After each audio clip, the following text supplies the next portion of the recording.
악마에서 언니로 바뀐 양지열 변호사님 나오셨습니다. 안녕하십니까. 네, 안녕하세요. 뭐 성전환도 아니고 그게 뭐예요? 악마에서 언니로 갑자기. 아니 악마가 꼭 남성이란 법이 있습니까? 아침부터 당했네.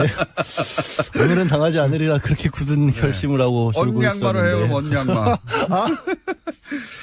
자, 오늘은 이겁니다. 갑자기 네. 홍준표 대표가 좀 시간이 없어서 앞부분 정리하면 홍준표 대표와 서청원 의원 간에 한판 싸움이 벌어졌어요. 네. 초반에는 이거 약속 대련인가? 뭐 이런 또 한 번 이런 의혹도 있고 지금도 완전히 그런 욕을 완전히 질 수는 없는데 여하간 이게 처음엔 약속 대련했다 하다가 약속 대련이었을 지언정 지금은 야 잼만 내려고 했잖아. 좀 꺼냈던 그 무기들이 예. 손으로 치는 게 아니라 좀 흉기를 가지고 때리는 정도가 됐죠. 다른 게 아니라 홍준표 대표가 지금도 재판이 계속 중인데 상당히 많은 분들이 잊어먹기 쉬운데 그 성완종 리스트였죠. 2015년도에 고 경남기업 회장이 스스로 목숨을 끊으면서 남겼던 리스트에 한 사람이 이제 홍준표 대표고 1억 원을 줬다라는 내용이 있었고 여기까지 다 알아요. 다 알고 오케이. 그러면 왜 1심에서는 유죄가 됐는데 이게 이제 무죄가 2심에서 돼가지고 1심에서는 이렇게 대법원에 가 있자 했단 말이죠. 왜 지금, 일단 문제가 된 게 1심의 설명을 드리면 홍준표 대표가 그때 특별수사팀에서 그 몇 안 되는 기소 대상 중에 하나였던 이유가 증거들이 좀 나왔었는데 그중에 대표적인 게 성완종 회장으로부터 돈을 받아서 전달을 해줬다는 윤승모 씨 당시 경남기업 부사장이 돈의 전달자가 내가 있었던 줬다고. 거예요. 그리고 돈 사건이 터지자마자 바로 이틀 뒤인가 인터뷰를 해서 사실 그런 일이 있었다고까지 고백도 해버립니다. 그렇기 때문에 특별수사팀도 바로 수사에 착수했고요. 그때 경남기업에서 9,400만 원 실제로 인출돼 있었고 그다음에 윤승모 씨의 부인이 그때 국회에 데려다 줬다라는 얘기도 있었고 가장 심각한 거는 홍준표 대표의 측근들이 이 윤승모 씨에게 전화를 걸어서 다른 사람이 받은 걸로 해라라는 식으로 회유했다는 녹취록까지 나옵니다. 그러니까 굉장히 많은 간접 증거들이 있었고 결정적으로 그때 일에 대해서 윤승모 씨도 상당히 자세하게 기억을 하고 있어서 성완종 고 회장이 남긴 녹취록도 증거 능력이 있고 신빙성도 있고 윤승모 씨의 얘기도 맞는 것 같다라고 해서 1심은 1년 6개월 유죄를 선고를 했고요. 그런데 항소심에 가는데 다른 건 다 똑같아요. 다른 것도 똑같은데 이 윤승모 씨의 진술에 대해서 사실 1심 때부터 시도가 있었는데 계속 좀 기억이 완전하냐를 가지고 문제를 삼습니다. 4년 5년 전이기 때문에 윤승모 씨도 그 얘기를 해요. 나도 잘 모르겠다 어떤 거는. 이제 돈을 내가 어디 가서 전달했다는 건 알지. 예를 들어서 일시라든가 뭐 디테일에 좀 다른 부분이 있다. 그러니까 국회에서 법원에서 국회 현장 검증까지 가서 2011년도 그러니까 돈을 줬던 시점쯤에는 국회가 공사를 했다고 하는데 당신 그거 기억하고 있느냐. 기억 안 난다. 그것까지는. 그런 얘기들이 몇 개 나오니까 법원의 최종 항소심의 판결이 이렇게 나온 겁니다. 검찰에서 주장했던 부분에 대해서는 기억을 하고 있는데 나머지 부분에 대해서 기억을 잘 못하고 있는 걸로 봐서 이 사람을 잘 말을 믿을 수가 없다. 그러니까 이제 돈을 전달했다고 하는 당사자의 진술의 신빙성을 2심에서 문제 삼아서 무죄를 낸 겁니다. 그렇죠. 내용은 똑같아요. 뭔가 새로운 증거가 나왔다는 게 새로운 증거가 나온 게 아니라. 근데 제가 이제 이렇게 자세히 말씀드린 거는 주변 간접 증거들은 많은데 가장 직접적인 증거라고 꼽히는 진술이 뒤바뀐 게 아니라 그거를 믿을 수 있냐 믿을 수 없냐만 판단이 달라진 거예요. 그렇죠. 뭐 그건 이제 사법부가 판단을 했고요. 그래서 대법원에 갔는데 대법원은 증거를 안 따지니까 법리만 따지니까 여기서 근데 법리만 따졌을 때 지금 새로운 정황이 이제 등장한 거 아닙니까? 그러니까 이게 뭐냐면 국민의당 이용주 의원도 등장했고 서청원 의원도 등장해가지고 뭐 있다. 먼저 나온 게 순서도 이겠어요. 이거는 먼저 서청원 의원이 내가 당시에 홍준표 대표가 나에게 윤승모 씨 입을 다물게 해달라고 부탁했던 증거가 있노라 라고 얘기하니까 홍준표 대표가 맞받아쳤죠. 나 그거 4월 18일 날 전화한 거다. 이 4월 18일이 무슨 날이냐면 성완종 회장이 목숨을 끊은 게 4월 9일이에요. 그렇기 때문에 언론 인터뷰만 했었지 본격적인 수사나 재판이 있기 전이에요. 그러니까 언론 인터뷰에서 나는 재판 이루어지기 전에 왜 나갔고 그러냐고 항의한 거다. 뭐 신문사 하나 가가지고 왜 이상한 인터뷰하냐 이거를 항의를 했다라고 홍준표 대표는 반박을 했는데 거기까지가 1라운드고 갑자기 국감장에서 이용주 의원이 국민의당 이용주 의원이 내가 녹취록을 갖고 있노라. 그런데 거기에는 진술을 번복해달라고 항소심에서 진술을 번복해달라고 요청을 했다라는 내용이 들어있다는 겁니다. 돈을 전달한 사람들 전달한 분의 진술을 번복해달라는 본인에 대한 구명 로비를 했는데 거기에 대한 녹취 파일인지 녹취록인지 뭔지는 모르겠어요. 모르겠어요. 예, 뭔지 모르겠는데 있다라고 이제. 나는 갖고 있는데 왜 검찰은 안 갖고 있냐라고 또 검찰을 뜬금없이 쪼는데 이게 어디서 왔을까요? 그거 어디서 왔는지도 그렇게 여기서는 그걸 따질 일이 아닌데 저는 이제 보다가 너무 황당하죠. 어디서 왔을까 궁금합니다. 아니, 서청원 의원이 녹취록을 가지고 있을 수는 있어요. 2014년, 2015년은 당연히 뭐 스마트폰 같은 거 다 쓸 때니까 녹취 쉽게 될 때 아니겠습니까? 근데 서청원 의원이 가지고 있을 수도 있지만 이영주 의원이 어떻게 그걸 무슨 인연이 있었어요? 서청원 의원하고 이영주 의원 사이의 관계가 뭐 연결고리가 없어요. 어디 뭐 별도의 루트를 통해서 별도의 파일을 받았을 수도 있고요. 그렇죠. 이영주 의원이 근데 검찰 출신이라고 해서 그걸 가졌다? 그럼 검찰이 가지고 있어야 되겠죠. 그게 안 나오는 검찰에서 나왔나? 아니면 근데 그게 만약 검찰에 있었는데 그거를 법정에 제출하지 않았다면 그것도 문제고요. 근데 여하간 있다는 거예요, 지금. 있다고 가정을 하면 이게 뭐가 달라지냐면 진술을 근데 문제는 윤승모 씨가 번복을 안 했어요. 안 했죠. 예, 끝까지 나는 줬노라라고 내가 처벌을 받더라도 나는 준 걸 인정할 수밖에 없다라고 근데 유지했어요. 이런 게 있는 거죠. 뭐냐면 홍준표 대표가 돈을 받은 게 사실이기 때문에 그 진술을 뒤집어 달라고. 그게 안 뒤집어지면 왜 내가 해야 될 얘기를 다 하세요? 아, 그래요? 예. 하세요. 아까 얘기했잖아요. 홍준표 대표의 측근들이 전화를 가서 다른 사람에게 줬다라고 진술을 해달라고 부탁한 내용이 있는데 거기에 홍준표 대표 본인마저 그렇게 부탁을 했다라면 이건 아무래도 뭔가 캥기는 게 있으니까 이런 게 아니냐라고 심증을 가져갈 가능성이 높아지는 거죠. 대법관들의 심증 이거 돈 받은 거 맞는 것 같은데 하는. 그러니까 다시 한번 재판을 다시 한번 꼼꼼하게 따져봐라라고 항소심으로 되돌려보낼 가능성이 생기는 거죠. 수 있다는 겁니다. 예. 아 근데 왜 이렇게 우리 국회의원들은 전부 다 법 이런 건 다 필요 없나 봐요. 이게 이 폭로를 한 사람들도 생각해 보면. 이 법적으로 중요 사건의 증거가 될 수 있다는 걸 가지고 있다라고 하면서도 검찰에 내겠다는 얘기는 안 하시고. 아니, 그거는 이제 결정적으로 자기가, 돋보일 때, 혹은 이 국면이, 이게 정치권이라는 게 정말 명백한 주장을 한 것 같은데 또 다른 정반대에서는 그게 말도 안 되는 주장이라는 걸 제법 그럴듯하게 주장해서 물타기가 되잖아요. 그러니까 결정적 국면에 등장하려고 하시는 거라고 봅니다. 이영주 의원이. 사법적인 처리를 더 우선으로 해줬으면 좋겠고요. 그리고 서청원 의원 같은 경우도 만약에. 그래서 변호사들이 안 되는 거예요. 뭘 안 돼요.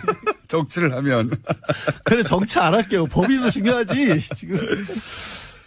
하여튼 그렇습니다. 나오긴 나올 거라고 보는데 별게 아닐 수도 있어요. 파일이 들어보니. 사실 들어보면 별거 아닐 수도 있죠. 근데 어쨌든 초반부터 홍준표 대표가 그렇게 여러 번에 걸쳐 전화를 했다면 지금 이영주 의원이 말이 사실이면 6입니다.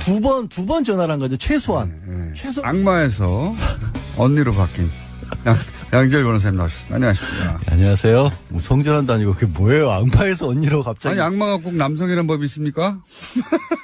아침부터 당했네. 오늘은 당하지 않으리라 그렇게 굳은 결심을 하고 언니 악마로 해요. 그럼 언니 악마. 자, 오늘은 이겁니다. 갑자기 홍준표 대표가 좀 시간이 없어서 앞부분 정리하면 홍준표 대표가 서청원 의원 간에 한판 싸움이 벌어졌어요. 초반에는 이거 약속 대련인가? 뭐 이런 또 한 번 이런 의혹도 있고 지금도 완전히 그런 욕을 완전히 쓸 수는 없는데 여하간 이게 처음엔 약속 대련했다 하다가 약속 대련이었을 지언정 지금은 잼만 내려기로 했잖아. 좀 꺼냈던 그 무기들이 손으로 치는 게 아니라 좀 흉계를 가지고 때리는 정도가 됐죠. 다른 게 아니라 홍준표 대표가 지금도 재판이 계속 중인데 상당히 많은 분들이 잊어먹기 쉬운데 그러니까 성완종 리스트였죠. 2015년도에 고 경남기업 회장이 스스로 목숨을 끊으면서 남겼던 리스트에 한 사람이 이제 홍준표 대표고 1억 원을 줬다라는 내용이 있었고 여기까지 다 알아요. 다 알고 오케이. 그러면 왜 1심에서는 유죄가 됐는데 이게 이제 무죄가 2심에서 돼가지고 1심에서는 이렇게 대법원에 가 있자 지금 말이죠. 왜 지금, 일단 문제가 된 게 1심의 설명을 드리면 홍준표 대표가 그때 특별수사팀에서 그 몇 안 되는 기소 대상 중에 하나였던 이유가 증거들이 좀 나왔었는데 그중에 대표적인 게 성완종 회장으로부터 돈을 받아서 전달을 해줬다는 윤승모 씨 당시 경남기업 부사장이 돈의 전달자가 내가 있었던 줬다고. 거예요. 그리고 사건이 터지자마자 바로 이틀 뒤인가 인터뷰를 해서 사실 그런 일이 있었다고까지 고백도 해버립니다. 그렇기 때문에 특별수사팀도 바로 수사에 착수했고요. 그때 경남기업에서 9,400만 원 실제로 인출돼 있었고 그다음에 윤승모 씨의 부인이 그때 국회에 데려다 줬다라는 얘기도 있었고 가장 심각한 거는 홍준표 대표의 측근들이 이 윤승모 씨에게 전화를 걸어서 다른 사람이 받은 걸로 해라라는 식으로 회유했다는 녹취록까지 나옵니다. 그러니까 굉장히 많은 간접 증거들이 있었고 결정적으로 그때 일에 대해서 윤승모 씨도 상당히 자세하게 기억을 하고 있어서 성완종 고 회장이 남긴 녹취록도 증거 능력이 있고 신빙성도 있고 윤승모 씨의 얘기도 맞는 것 같다라고 해서 1심은 1년 6개월 유죄를 선고를 했고요. 그런데 항소심에 가는데 다른 건 다 똑같아요. 네. 다른 것도 똑같은데 이 윤승모 씨의 진술에 대해서 사실 1심 때부터 시도가 있었는데 계속 좀 기억이 완전하냐를 가지고 문제를 삼습니다. 4년 5년 전이기 때문에 윤승모 씨도 그 얘기를 해요. 나도 잘 모르겠다 어떤 거는. 이제 돈을 내가 어디 가서 전달했다는 건 알지. 예를 들어서 일시라든가 뭐 디테일에 좀 다른 부분이 있다. 그 국회에서 법원에서 국회 현장 검진까지 가서 2011년도 그러니까 돈을 줬던 시점쯤에는 국회가 공사를 했다고 하는데 당신 그거 기억하고 있느냐. 기억 안 난다. 그것까지는. 그런 얘기들이 몇 개 나오니까 법원의 최종 항소심의 판결이 이렇게 나온 겁니다. 검찰에서 주장했던 부분에 대해서는 기억을 하고 있는데 나머지 부분에 대해서 기억을 잘 못하고 있는 걸로 봐서 이 사람을 잘 말을 믿을 수가 없다. 그러니까 이제 돈을 전달했다고 하는 당사자의 진술의 신빙성을 2심에서 문제 삼아서 무죄를 낸 겁니다. 그렇죠. 내용은 똑같아요. 뭔가 새로운 증거가 나왔다는 게 아니라. 새로운 증거가 나온 게 아니라. 이제 제가 이제 이렇게 자세히 말씀드린 거는 주변 간접 증거들은 많은데 가장 직접적인 증거라고 꼽히는 진술이 뒤바뀐 게 아니라 그거를 믿을 수 있냐 믿을 수 없냐만 판단이 달라진 그렇죠. 거예요. 뭐 그건 이제 사법부가 판단을 했고요. 그래서 대법원에 갔는데 대법원은 증거를 안 따지니까 법리만 따지니까 여기서 근데 법리만 따졌을 때 지금 새로운 정황이 이제 등장한 거 아닙니까? 그러니까 이게 뭐냐면 국민의당 이용주 의원도 등장했고 서청원 의원도 등장해가지고 뭐 있다. 먼저 나온 게 순서도 이겼어요. 이거는 먼저 서청원 의원이 내가 당시에 홍준표 대표가 나에게 윤승모 씨 입을 다물게 해달라고 부탁했던 증거가 있노라 라고 얘기하니까 홍준표 대표가 맞받아쳤죠. 나 그거 4월 18일 날 전화한 거다. 이 4월 18일이 무슨 날이냐면 성완종 회장이 목숨을 끊은 게 4월 9일이에요. 그렇기 때문에 언론 인터뷰만 했었지 본격적인 수사나 재판이 있기 전이에요. 그러니까 언론 인터뷰에서 나는 재판 이루어지기 전에 왜 나갖고 그러냐고 항의한 거다. 뭐 신문사 하나 가가지고 왜 이상한 인터뷰하냐 이거를 항의를 했다라고 홍준표 대표는 반박을 했는데 거기까지가 1라운드고 갑자기 국감장에서 이용주 의원이 국민의당 이용주 의원이 내가 녹취록을 갖고 있노라. 그런데 거기에는 진술을 번복해달라고 항소심에서 진술을 번복해달라고 요청을 했다라는 내용이 들어있다는 겁니다. 돈을 전달한 사람들 전달한 분의 진술을 번복해달라는 본인에 대한 구명 로비를 했는데 거기에 대한 녹취 파일인지 녹취록인지 뭔지는 모르겠어요. 뭔지 모르겠는데 있다라고 이제 나는 갖고 있는데 왜 검찰은 안 갖고 있냐라고 또 검찰을 뜬금없이 쪼는데 이게 어디서 왔을까요? 그거 어디서 왔는지도 같아요. 여기서는 그걸 따질 일이 아닌데 저는 이제 보다가 너무 황당하죠. 어디서 왔을까 궁금합니다. 서청원 의원이 녹취록을 가지고 있을 수는 있어요. 2014년, 2015년은 당연히 뭐 스마트폰 같은 거 다 쓸 때니까 녹취 쉽게 될 때 아니겠습니까? 근데 서청원 의원이 가지고 있을 수도 있지만 이용주 의원이 어떻게 그걸 무슨 인연이 있었어요? 서청원 의원하고 이용주 의원 사이의 관계가 연결고리가 없어요. 어디 뭐 별도의 루트를 통해서 별도의 파일을 받았을 수도 있고요. 그렇죠. 이용주 의원이 근데 검찰 출신이라고 해서 그걸 가졌다? 그럼 검찰이 가지고 있어야 되겠죠. 그게 안 나오는 검찰에서 나왔나? 아니면 근데 그게 만약 검찰에 있었는데 그거를 법정에 제출하지 않았다면 그것도 문제고요. 근데 여하가 있다는 거예요, 지금. 있다고 가정을 하면 이게 뭐가 달라지냐면 진술을 근데 문제는 윤승모 씨가 번복을 안 했어요. 안 했죠. 끝까지 나는 줬노라 라고 내가 처벌을 받더라도 나는 준 걸 인정할 수밖에 없다고 근데 유지했어요. 이런 게 있는 거죠. 뭐냐면 홍준표 대표가 돈을 받은 게 사실이기 때문에 그 진술을 뒤집어 달라고 그게 안 뒤집으면 왜 내가 해야 될 얘기를 다 하세요? 그래요? 하세요.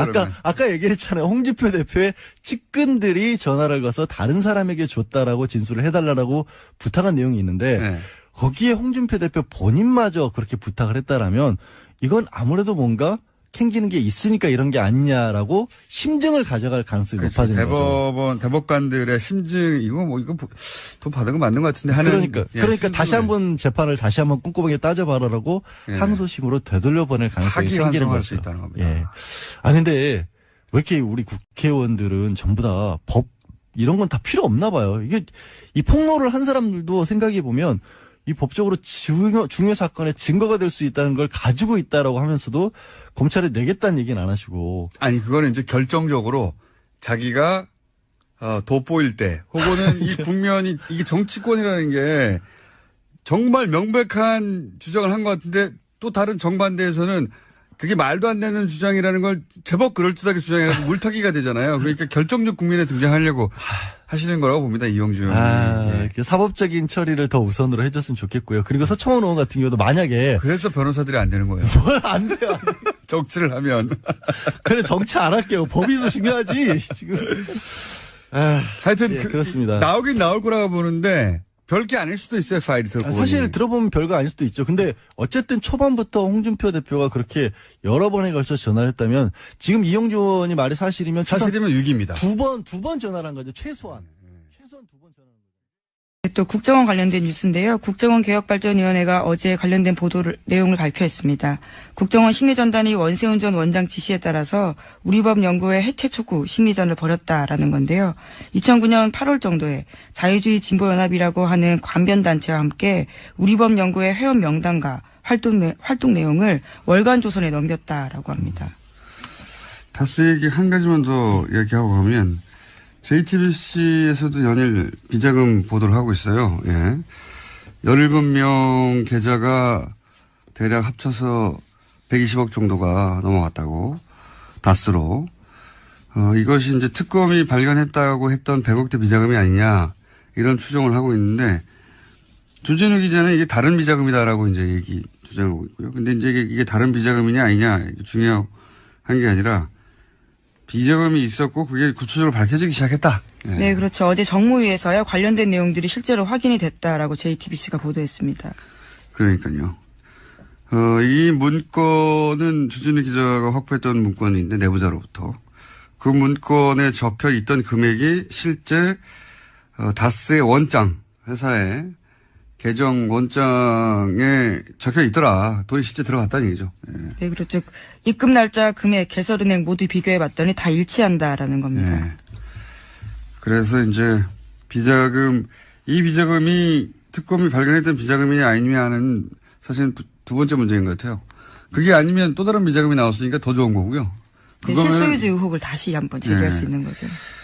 만약에 같은 거면 특검이 발견했다는 비자금의 계좌 목록을 보도한 것이 되는 거고요. 어느 쪽이든 사실은 비자금에 대해서 구체적으로 밝혀지기 시작했다. 이런 뉴스로 보시면 될 것 같고요. 방금 얘기한 우리법 연구회, 국정원 심리전단이 우리법 연구회를 해체하려고 했다는 거 아닙니까? 예, 심지어 특정 내용들을 월간 조사에 넘겼다라는 것까지 함께 나왔습니다. 국정원이 보수 매체를 활용했다. 뭐 이런 얘기고. 근데 국정원에게는 삼권 분립 이런 거 없어요. 예, 이런 거 없고. 해킹까지 했던 조직이기 때문에요. 예, 사법부 내에 진보적인 성향의 그 판사들이 연구회를 한다라고 생각해서 이걸 해체해버리려고 한 정황이 나온 거죠. 예, 근데 네. 거기에서 이제 월간조선 같은 보수 매체를 이용했다 이런 거고요. 네, 또 심지어 뉴라이트 전국연합이나 반국가교육 척결 국민연합과 같은 단체를 활용해서요. 신문 광고나 기자회견 1인 시위도 했었습니다. 여기에도 국정원에 공작이 있었다라는 겁니다. 보수단체, 그러니까 기본적으로 이런 식이었던 것 같아요. 이제 계속해서 밝혀지고 있지만,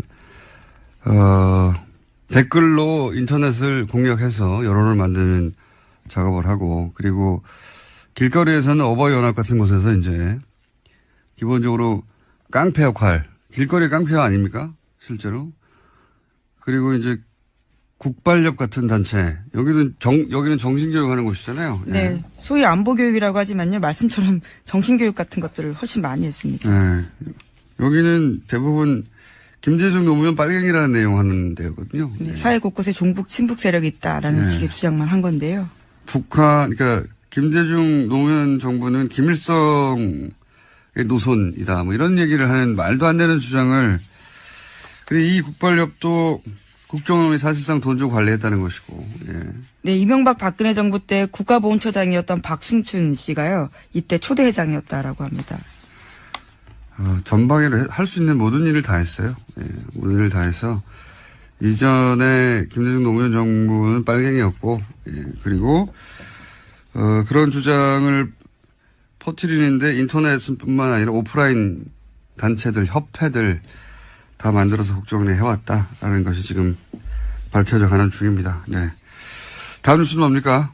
네, 또 계속해서 박근혜 정부의 국가정보원 관련된 소식도 있는데요. 매년 10억 원씩 모두 40억 원 이상의 특수활동비를 청와대에 정기적으로 상납했다라는 진술을 검찰이 확보했다고 오늘 아침에 매일경제에서 보도했습니다. 아, 이거는 새로운 종류의 특종이에요. 저도 처음에 제가 국정원 관련해서 참 아직 보도되지 않은 많은 것들을 과거로부터 들어왔는데, 예. 이거는 처음 듣는 겁니다. 이게 그러니까 국정원이 청와대에다가 돈을 상납했다는 거 아닙니까? 네, 돈을. 심지어 이현수 전 국가정보원 기획조정실장의 진술입니다. 그러니까 국정원의 예산과 인사를 총괄하는 사람의 이야기입니다. 그렇게 맞겠죠, 당연히. 예. 예. 이현수 전 기획조정실장은 제가 알기로는 박근혜 정부 내내 기획조정실장이었어요. 예. 여기서 그러니까 국정원 돈은 흔적을 찾을 수가 없단 말이죠. 특활비라고 해버리면. 근데 이제 여기서 진술이 나와서 처음으로 밝혀지는 건데, 이 돈이 어떻게 써였을까? 예. 이 돈을 예를 들어서 꼬리표가 없는 돈이니까, 첫 번째 생각할 수 있는 건 개인 착복이 있을 수 있고요. 두 번째 생각할 수 있는 건, 선거 때 지원금이라든가, 예. 꼬리표가 안 남는 돈. 왜냐하면 청와대 특활비가 따로 있는데, 그리고 보수단체 활동 지원비는 기업단한테 뜯어냈잖아요. 그렇죠. 이제까지 네. 밝혀진 바로는요. 근데 가장 꼬리표가 안 남는 돈이 국정원 활동비인데, 이 돈을 따로 40억이나 땡겨왔다는 거는 특별히 쓸 데가 있었다는 얘기겠죠? 예. 네, 우선 건넨 사람은 특정했습니다. 안봉근 제2부속비서관과 이재만 총무비서관에게 건넸다라는 건데요. 두 사람한테 다시 물어보면 또 어디로 갔는지가 나올 것 같습니다. 자기들이 먹었다고 하기도 그렇고, 예. 안봉근 이재만 소위 이제 문고리 3인방 중에 2인방은 사실은 매우 아무것도 아닌 혐의, 국정조사 때 불렀는데 안 왔다. 이거 그렇죠. 가지고 재판받고 있거든요. 아주 경미한 혐의입니다. 이건 뭐 벌금형도 나올까 말까인데, 제대로 된 건이 하나 걸렸네요. 예. 특활비를 40억을 받아가지고 두 사람이 직접 받았다. 이 특활비를 어디다 썼느냐. 이건 굉장히 새로운 뉴스입니다. 네, 준 사람이 한 진술입니다. 그러니까요. 액수도 특정됐고 받은 사람도 특정됐네요. 그러면 이 특활비는 기본적으로 남재준, 이병기 전 국정원장 다 걸리겠네요. 그때 기관 때 건넸다고 하니까. 예, 아무래도 전직 국정원장들과 안봉근, 이재만 전 비서관들을 모두 검찰 조사해야 할 것으로 보입니다. 남재준 원장도 이번에 피하기 어렵겠습니다. 남재준 원장 같은 경우에 지난 대선에도 출마했잖아요. 예. 그런데 남재준 원장까지 만약에 구속되면 이명박 국정원장에 이어서 박근혜 초대 국정원장도 구속되는 건데 피하기가 어려울 것 같아요. 예, 제가 보기엔. 남재준 원장 같은 경우에는 소위 세트장 압수수색, 공작, 예, 압수수색을 댓글 공작 관련해서 하려고 했더니 세트장을 만들어가지고 검찰 수사를 방해했었죠. 예, 가짜 세트장을 만들어서 거기다 가짜 서류를 채워놓고 여기 압수수색하게 한 그 당시의 국정원장이거든요. 예. 그것도 피해가기 어렵고, 예. 이 국정원을 청와대에 상납했다. 이게 참 상상하기 힘든 일인데, 예. 그런 일이 실제 있었다고 하네요. 남재준 원장은 또 제가 보기에는 이렇게 걸리기 시작하면 유성 씨, 서울시 네, 그렇죠. 간첩 조작 사건, 이때도 국정원장이었거든요. 예, 그렇습니다. 예. 이때 국정원이 유성 씨를 간첩으로 몰기 위해서 중국과 북한의 출입 기록을 조작했다가 중국 측이 그 기록 조작이라고 하는 바람에 들켰잖아요. 그때 당시도 간첩 만들어낸 사건이죠, 완전히. 네, 완전 조작한 사건입니다. 예. 심지어 외교적으로 아주 큰 망신을 당한 사건인데요. 아주 완전한 조작으로 간첩 하나를 만들어낸 사건인데 이때도 국정원장이었기 때문에 사실 저는 남재준 원장은 이 사건에 관련해서 법적 책임을 져야 한다고 생각해요. 직접적으로. 이게 가장 악질적인 공작이란 말이죠. 당시 이제 댓글 2013년 소위 이제 대선 직후에 댓글 때문에 이제 위기에 받았던 국정원이 사실은 물타기로 만들어낸 사건이거든요. 창조해낸 사건이에요. 완전히. 그래서 중국에서는 출입국 기록을 비롯해서 중국의 이제 사실관계를 우리 사법당국이나 당국이 이제 사실의뢰, 뭐라고 합니까? 사실의뢰? 이런 걸 하면 답이 없대요, 이때까지는. 그럴 거라고 믿고 아마 네. 사실조회를 했던 것 같습니다. 여태까지는 답이 없었기 때문에 중국의 출입국 기록을 조작해도 이번에도 그냥 넘어갈 수 있을 거라고 생각해서 했겠죠. 근데 중국이 하필이면 유호성 씨가 화를 해서 답변을 한 것 같아요. 그 가짜라고. 그러면서 들킨 건데 만약에 그렇게 들키지 않았다면 1,000원이죠, 1,000원. 들키지 않았다면 유호성 씨는 아마 평생에 감옥에 갔을 거고 가족들은 파탕이 났겠죠. 인생 전체를 파괴하는 공작이기 때문에. 그 당시에 심지어 그래서 새누리당이요. 오히려 중국 영사관에 대해서 종북 북한과 연관되어 있다는 식의 주장까지 했었습니다. 윤상현 의원 같은 분들도 그런 이야기 했었고요. 네. 결국은 중국이 우리 국정원이 한 공작을 다 폭로하게 만들었더니 중국 당국도 종북이라고 주장을 했던. 근데 이제 결국 다 밝혀졌죠. 자신들이 조작을 했던 것이. 네, 조작했던 국정원 직원들 같은 경우에 일부가 아주 경미하게 처벌을 받기도 했었습니다. 그리고 그 조작을 시킨 당사자 블랙 요원 같은 경우에는 뭡니까? 자살 기도를 한 적이 있습니다. 번개탄 자살 기도를 한 다음에 단기 기억 상실이 걸렸다고. 딱 그 부분만 기억이 나지 않는다라고 증언을 했습니다. 거부하고 했었죠. 코미디 같은 일이었는데 당시에 국정원장이었습니다. 근데 청와대는 돈을 상납했다. 참 상상을 초월한 일들이 벌어졌었어요. 박근혜 정부 때. 자, 다음 뉴스요. 네, 또 국정원과 관련된 소식이 하나 더 있는데요. 댓글 사건 수사 때 가짜 사무실 꾸렸다라는 국정원 직원들이 있습니다. 이와 관련해서 검찰의 참고인 조사를 받던 국정원 소속 변호사 기욱 씨가 숨진 채 발견됐습니다. 자신의 승용차에서 숨져 있었는데요. 번개탄을 피운 흔적이 남아 있었지만 유서는 발견되지 않았습니다. 국정원 관련 사건은 터지면 이렇게 꼭 한 사람씩, 일반 국민들이 이게 또 이명박 박근혜 시절에 등장한 표현인데 자살을 한 게 아니라 당한 게 아닌가 하는 의심을 가질 수밖에 없는 사건이 또 발생했네요. 네, 23일에 검찰 조사 받았고요. 또 30일에도 검찰의 보완 조사 받을 예정이었는데 나오지 않고 숨진 채 발견된 겁니다. 국정원 직원이 자기 생명을 그다지 소중하게 여기지 않는 성향이 있는 사람들만 되는 게 아니에요. 다 똑같은 사람이에요.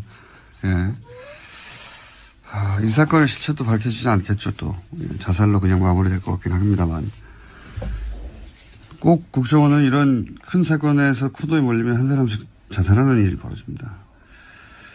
자, 다음 뉴스는요. 네, 어제 과학기술정보통신부 국정감사에서 네이버 창업자인 이혜진 씨가 증인으로 나왔습니다. 네이버의 부당 편집과 광고 시장에서의 독과점 문제 등을 추궁당했는데요.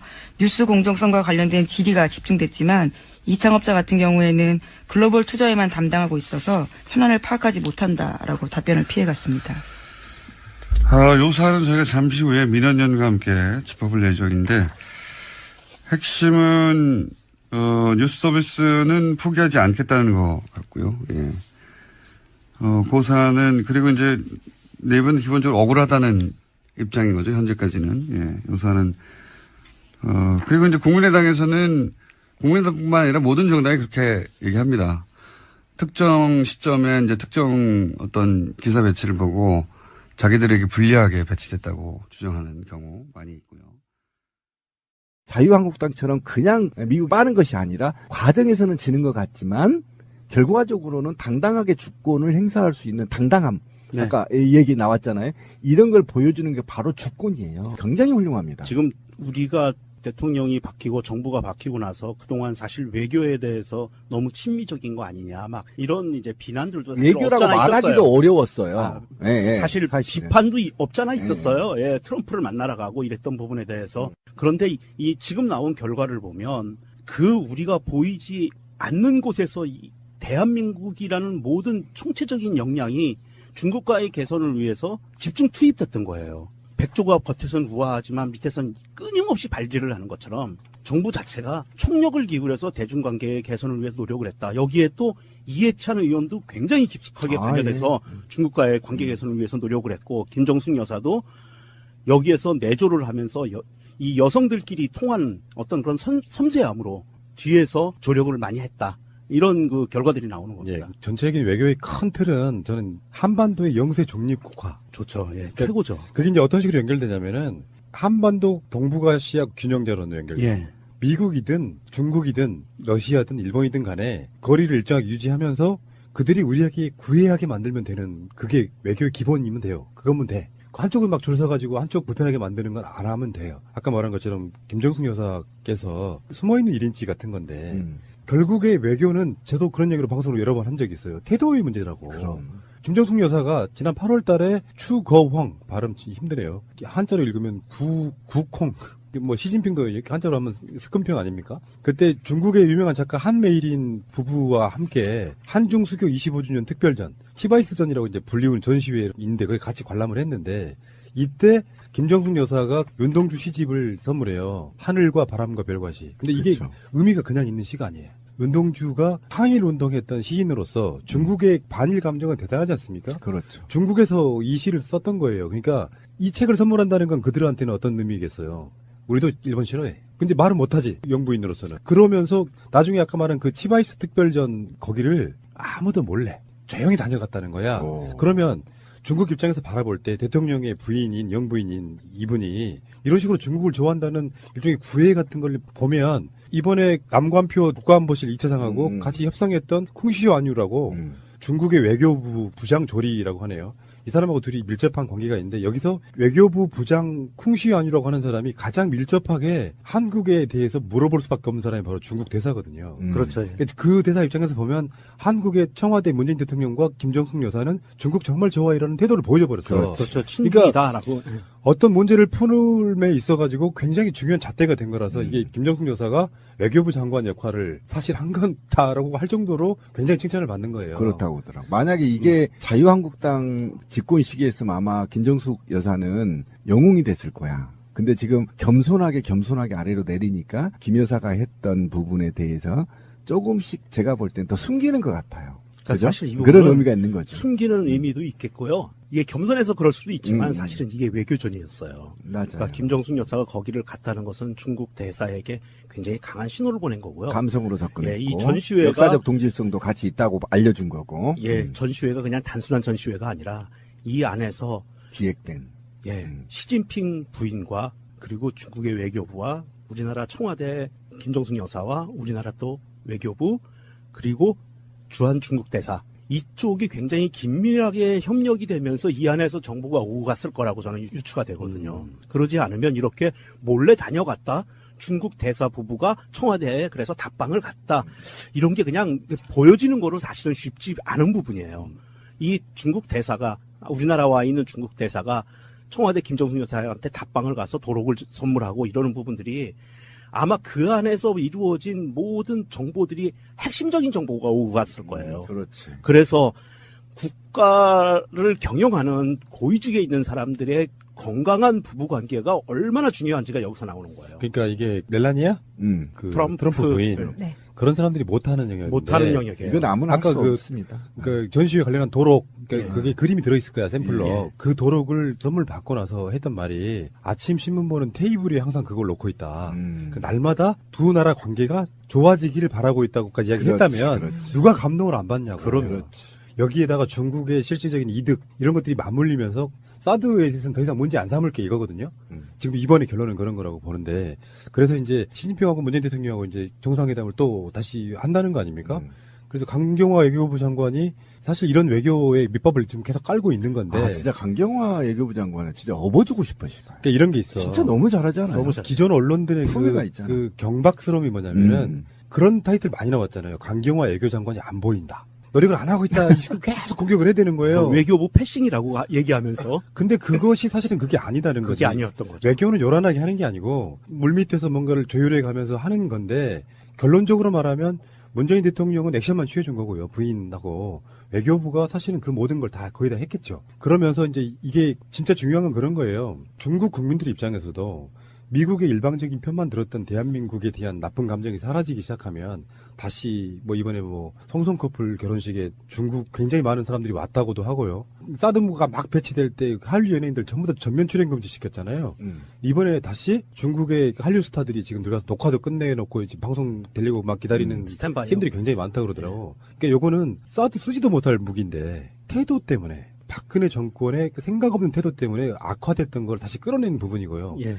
저는 앞으로 이렇게 된다고 봐요. 그러니까 돼야 된다고 보는 게 대북 관계도 마찬가지고 대중 관계도 마찬가지고 저 사람들하고 한번 관계를 맺어놓으면 배신하지 않아를 보여줘야 돼요. 그러면 왜 신뢰. 우리가 여러 분들의 인터뷰들을 많이 들어보면 북한 입장도 그런 거 아닙니까? 6.15라든지 14등을 통해 가지고 신뢰를 딱 쌓아놨는데 정권 바뀌자마자 다 틀어버리잖아요. 그렇죠. 천안함 사건의 계기로 해가지고 막 다 틀어버리잖아. 그러고 나서 도저히 나만은 못 믿겠다 해서 미국과 직접 하겠다. 근데 말 안 들어줘. 만나주지도 않아. 우리 핵무기 개발할 거야. 그 상태로 몰고 갔던 거니까 북핵 개발에 있어갖고 우리는 뭐 북핵을 우리 민주 진영이 도왔다. 뭐 개성공단에 돈 이렇게 하는 건 다 거짓말이고. 자유한국당이 도운 것 같아. 간단히 말하면 그런 거죠. 그러니까 북한이 핵 개발하는데 요소는 뭐 민주정부 때도 마찬가지고 다 있었지만 그 과정 속에 야 니들의 앞으로의 어떤 그 발전 방향은 핵 개발이 아니고 개방이다. 김정은 입장에서는 체제 보장을 안 해주면 개방을 쉽게 할 수가 없거든요. 이 관계들 속에 외교에 있어서의 어떤 그 태도라든지 한민족 간의 관계 같은 것들이 다 그러니까 지금 중국 관계로 이걸로 끝나는 게 아니에요. 이제는 북한이죠. 중국과의 관계가 좋아지면 북한과의 관계도 훨씬 더 좋아질 만한 여지가 생긴다고 저는 그럼요. 보거든요. 네, 또 맞습니다. 중국이 중재하면 되고. 그러니까 이번 합의문 같은 걸 종합적으로 보면 제가 지금 자부심을 좀 느끼는 게 뭐냐면 씨발 우리가 인구가 없지 가오가 없냐? 딱 가오를 세워준. 그잖아. 가오가 딱 쓰잖아 대한민국에. 이게 노무현 대통령 시절에 동북아 균형 자론을 이제는 이제 아예 굳어지는 것 같아요. 대한민국의 위치가 아까도 이제 푸른 아버님이 잠깐 얘기했지만 트럼프의 멜라니아가 좀 아쉽기는 한데 그 사람이 정상적인 부부관계, 건강한 부부관계였다면 아마도 김정숙 여사와 시진핑의 부인, 트럼프의 부인 이 세 명이 모여서 같이 회담하고 이러는 모습들도 연출이 됐을 수 있어요. 그러면 훨씬 더 부드럽게 빨리 풀릴 수 있거든요. 그리고 아까 이제 그 권 PD가 얘기한 한반도 평화가 이 정도로 정착이 되고 안정화되면 아마 북한이 지금까지 계속 염원하는 전쟁 종식, 영구 평화 협정의 수순을 밟을 가능성이 굉장히 있고요. 그다음에 아까 권 PD가 또 얘기한 것 중에 하나가 제가 아쉬웠던 건 김대중 대통령이 했던 아시아 ICT 허브 역할을 우리가 국내가 했더라면 적어도 이 나라에서 전쟁을 할 수 없다. 그러니까 전쟁이 일어나면 이게 전 세계의 통신망이 끊겨버리기 때문에 어쨌든 그거를 지난 정부 9년 동안 만약에 이어서 했더라면 정말 그 사람들이 꾸었던 꿈이 대한민국에 이루어졌었다고 생각하니까 지난 9년 이명박과 박근혜에 대해서 정말 찢어지고 싶은 거예요. 그렇잖아요. ICT 허브가 대한민국에 왜 그러냐면 금융 허브가 싱가포르에 있는 것처럼 이 나라를 함부로 공격하지 못하거든요. 그러니까 그렇게 해서 평화지대를 구축하려고 했던 그 전직 대통령들의 그 염원들이 이제 좀 제대로 발현됐으면 좋겠다. 그런 예. 염원에서 굉장히 훌륭한 한중 관계 개선입니다. 예. 자, 근데 한중 관계를 넘어 이제 대북 관계가 중요한데 그렇죠. 최근에 엄청난 보도가 하나 나왔어요. 뭐냐면은 박근혜가 드레스덴 선언하면서 이제 사실상의 흡수 통일을 전명한 거 아닙니까? 그렇죠. 그러니까 북한에서 니들이 인도적으로 지원해 주는 거 안 받아 이렇게 됐는데 받기 싫다는 걸 억지로 지원했다는 보도가 나왔어요. 그러면서 우리들이 인도적으로라도 지원하자고 했던 건 다 종북 좌파로 몰고 본인들은 지원하고 있었다. 이게 어떤 의미일까? 난 되게 궁금하더라고요. 2014년 민간 공모 대북 인도적 지원 사업 현황 자료라는 게 지금 그 국정감사에 따라 나온 건데 김경호 의원이 밝힌 건데 민족 사랑 나눔 등의 10개 민간단체를 통해서 대북 지원액 총 23억 8천만 원을 예산으로 책정해서 이 중에 실제로 18억 원을 집행했다는 거예요. 실제로는 30억 이상을 지원하려고 했는데 안 받으려고 하니까 받을 수 있는 쪽만 북한이 받았고 지원해줬다. 그 상황에서 억지로 지원을 해줬다는 건데 이게 뭘까? 여기도 무슨 비리의 개연성이 있지 않나? 왜냐하면 그러니까 저도 그런 생각이 들어요. 지금. 북한으로 넘어간 돈이라고만 알려져 있지 북한으로 지원했다고 하는데 북한이 그걸 회계를 해주는 건 아니잖아. 그래서 실제로는 지원 안 했는데 누가 이걸 슈킹해버린 게 아닐까 이런 저는 그런 생각을 해봤어요. 그러니까 그렇게 각을 세우면서 싸웠는데 북한에서 자존심이 있어서 겨우 뭐 여기 18억? 지금 근데 이 정도 북한에 받을 제가 볼 땐 북한이 아니고요. 중간에서 누가 인터셉트 한 것 같아. 아니면 이 단체가 존속할 수 있도록 경비로 썼거나 국정원 하부 단체. 또는 이 단체가 개인 착복을 했을 가능성도 있어서 이 부분은 또 추가 조사가 필요하다. 분명히 그러네요.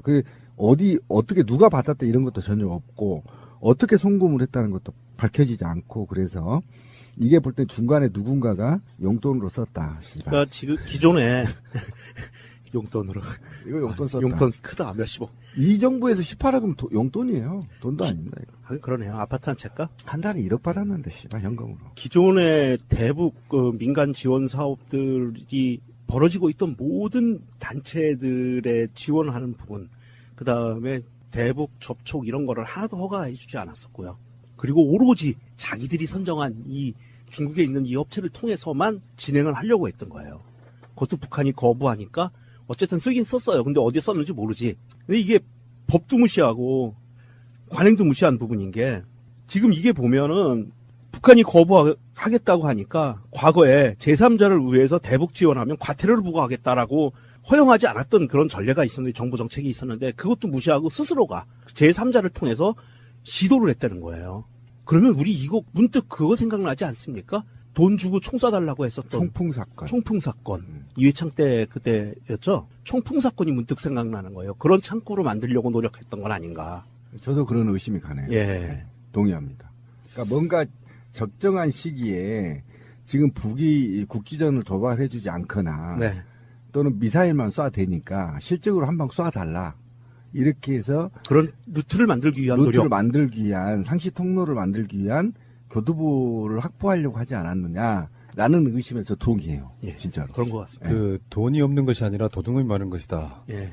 그런 느낌 들지 않아요? 뭐 요즘에 나오는 게 온통 비리인데 뭐 그 단순히 국정원의 뭐 공포 정치 이런 게 아니고 사실은 그 속에 비리가 들어 있는 거잖아요. 그렇죠. 개개인의 사람들이 얼만큼 국민의 세금 눈먼 돈이라고 해먹어 버리는지.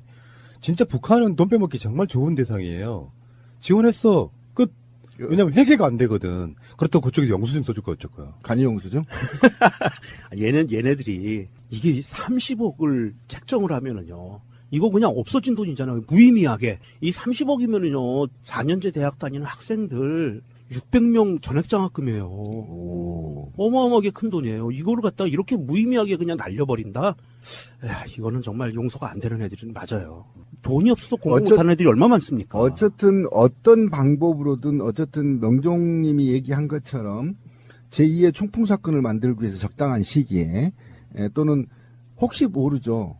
정상적이었다면 내년에 대통령 선거 때 지금쯤이죠. 딱. 지금쯤이죠. 한 방 펑 날리면 훅 쓸리는 걸 기획하기 위해서 했을 가능성이 있는데 어쨌든 이거는 이런 얘기를 떠나더라도 밝혀진 것만으로 본다면 어쨌든 말로는 씨발 지들이 종북 메카시를 만들어냈지만 속으로는 북한과 관계를 개선하려고 존나 노력했다 현금 갖다 주고 결정적으로 자기가 돋보일 때 혹은 이 국면이 이게 정치권이라는 게 정말 명백한 주장을 한 것 같은데 또 다른 정반대에서는 그게 말도 안 되는 주장이라는 걸 제법 그럴듯하게 주장해서 물타기가 되잖아요. 그러니까 결정적 국면에 등장하려고 하시는 거라고 봅니다. 이용주 의원이. 예. 사법적인 처리를 더 우선으로 해줬으면 좋겠고요. 그리고 서청원 의원 같은 경우도 만약에 그래서 변호사들이 안 되는 거예요. 뭘 안 돼요. 정치를 하면. 그래 정치 안 할게요. 법이 더 중요하지 지금.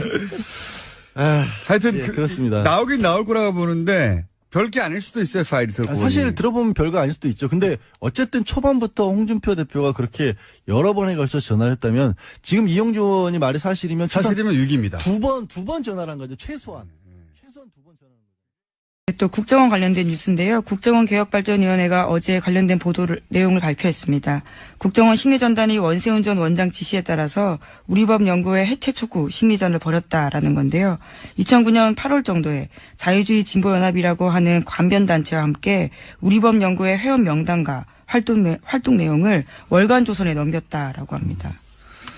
다스 얘기 한 가지만 더 얘기하고 가면 JTBC에서도 연일 비자금 보도를 하고 있어요. 예. 17명 계좌가 대략 합쳐서 120억 정도가 넘어갔다고, 다스로. 이것이 이제 특검이 발견했다고 했던 100억대 비자금이 아니냐, 이런 추정을 하고 있는데, 조진우 기자는 이게 다른 비자금이다라고 이제 주장하고 있고요. 근데 이제 이게 다른 비자금이냐 아니냐 중요한 게 아니라 비자금이 있었고 그게 구체적으로 밝혀지기 시작했다. 네. 네, 그렇죠. 어제 정무위에서야 관련된 내용들이 실제로 확인이 됐다라고 JTBC가 보도했습니다. 그러니까요. 이 문건은 주진우 기자가 확보했던 문건인데 내부자로부터 그 문건에 적혀 있던 금액이 실제 다스의 원장 회사의 계정 원장에 적혀 있더라. 돈이 실제 들어갔다는 얘기죠. 네. 네, 그렇죠. 입금 날짜, 금액, 개설은행 모두 비교해 봤더니 다 일치한다라는 겁니다. 네. 그래서 이제 이 비자금이 특검이 발견했던 비자금이냐 아니냐는 사실은 두 번째 문제인 것 같아요. 그게 아니면 또 다른 비자금이 나왔으니까 더 좋은 거고요. 네, 실소유주 의혹을 다시 한번 제기할 수 있는 거죠.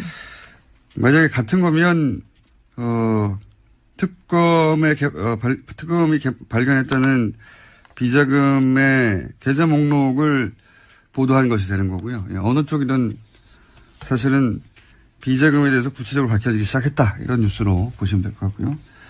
방금 얘기한 우리법 연구회, 국정원 심리전단이 우리법 연구회를 해체하려고 했다는 거 아닙니까? 예, 심지어 특정 내용들을 월간 조사에 넘겼다라는 것까지 함께 나왔습니다. 국정원이 보수 매체를 활용했다. 뭐 이런 얘기고. 근데 국정원에게는 삼권 분립 이런 거 없어요. 예, 이런 거 없고. 해킹까지 했던 조직이기 때문에요. 네. 사법부 내에 진보적인 성향의 그 판사들이, 연구회를 한다라고 생각해서 이걸 해체해버리려고, 한 정황이 나온 거죠. 예, 근데 네. 거기에서 이제 월간조서 같은 보수 매체를 이용했다. 이런 거고요. 네, 또 심지어 뉴라이트 전국연합이나 반국가교육 척결 국민연합과 같은 단체를 활용해서요. 신문 광고나 기자회견 1인 시위도 했었습니다. 여기에도 국정원의 공작이 있었다라는 겁니다. 보수단체, 그러니까 기본적으로 이런 식이었던 것 같아요. 이제 계속해서 밝혀지고 있지만, 댓글로 인터넷을 공략해서 여론을 만드는 작업을 하고, 그리고 길거리에서는 어버이연합 같은 곳에서 이제 기본적으로 깡패 역할, 길거리 깡패 아닙니까? 실제로. 그리고 이제 국발협 같은 단체, 여기는 정신교육하는 곳이잖아요. 네. 예. 소위 안보교육이라고 하지만요. 말씀처럼 정신교육 같은 것들을 훨씬 많이 했습니다. 네. 여기는 대부분 김대중 노무현 빨갱이라는 내용 하는 데거든요. 네, 네. 사회 곳곳에 종북, 친북 세력이 있다라는 네. 식의 주장만 한 건데요. 그러니까 김대중 노무현 정부는 김일성의 노선이다. 뭐 이런 얘기를 하는 말도 안 되는 주장을. 근데 이 국발협도 국정원이 사실상 돈 주고 관리했다는 것이고. 예. 네, 이명박 박근혜 정부 때 국가보훈처장이었던 박승춘 씨가요. 이때 초대 회장이었다라고 합니다. 전방위로 할 수 있는 모든 일을 다 했어요. 예, 모든 일을 다 해서 이전에 김대중 노무현 정부는 빨갱이였고, 예, 그리고 그런 주장을 퍼뜨리는데 인터넷뿐만 아니라 오프라인 단체들, 협회들 다 만들어서 국정원에 해왔다라는 것이 지금 밝혀져 가는 중입니다. 네. 다음 뉴스는 뭡니까? 네, 또 계속해서 박근혜 정부의 국가정보원 관련된 소식도 있는데요. 매년 10억 원씩 모두 40억 원 이상의 특수활동비를 청와대에 정기적으로 상납했다라는 진술을 검찰이 확보했다고 오늘 아침에 매일경제에서 보도했습니다. 이거는 새로운 종류의 특종이에요. 저도 처음에 제가 국정원 관련해서 참 아직 보도되지 않은 많은 것들을 과거로부터 들어왔는데, 예. 이거는 처음 듣는 겁니다. 이게 그러니까 국정원이 청와대에다가 돈을 상납했다는 거 아닙니까? 네, 돈을. 심지어 이현수 전 국가정보원 기획조정실장의 진술입니다. 그러니까 국정원의 예산과 인사를 총괄하는 사람의 이야기입니다. 그렇게 맞겠죠, 당연히. 예. 이현수 전 기획조정실장은 제가 알기로는 박근혜 정부 내내 기획조정실장이었어요. 예. 여기서 그러니까